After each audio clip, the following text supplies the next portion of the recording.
My Govan, my friends, and welcome back to the channel. In this video, I will be talking about the story of the children of Hurin. So don't forget to like and subscribe. So to begin the story, I'll be talking about Hurin.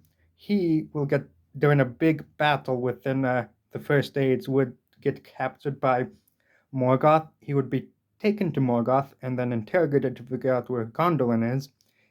He wouldn't tell Morgoth, so Morgoth basically puts a whole vendetta against Huron's family that he will basically kill them all, which will take a few years, as this story will tell you. So we go to Turin, the main character of the Children of Huron. We see him as a kid. His mother kind of just sends him away to an elven town. He lives there for a few years until he's a teenager, when he accidentally kills an elf because the elf was kind of being mean to him. So in fear, he kind of just runs away because he was afraid he was going to get killed himself. But his elven friend was going to go look for him to tell him he was not in trouble. It'll take quite a while, so Helen will run into this gang of thieves. He would join them, and along the way, he would find his a special black sword created by a dark elf named Eol. So he, with his sword, will become quite famous, and he was able to turn the gang into a bunch of orc fighters.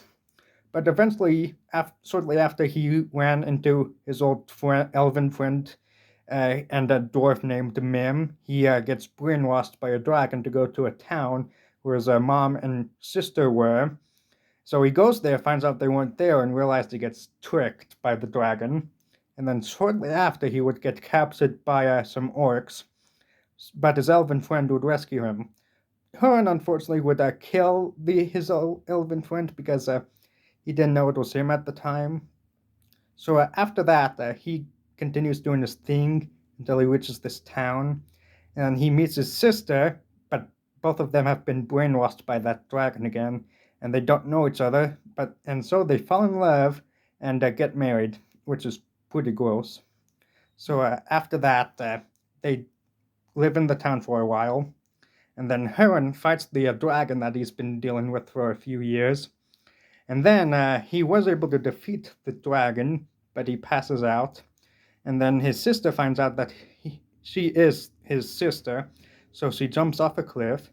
Uh, Huron wakes up and then goes back to the town, finds out that his sister was his sister, so he goes into the forest and kills himself. And that's about where the story ends. So don't forget to like and subscribe.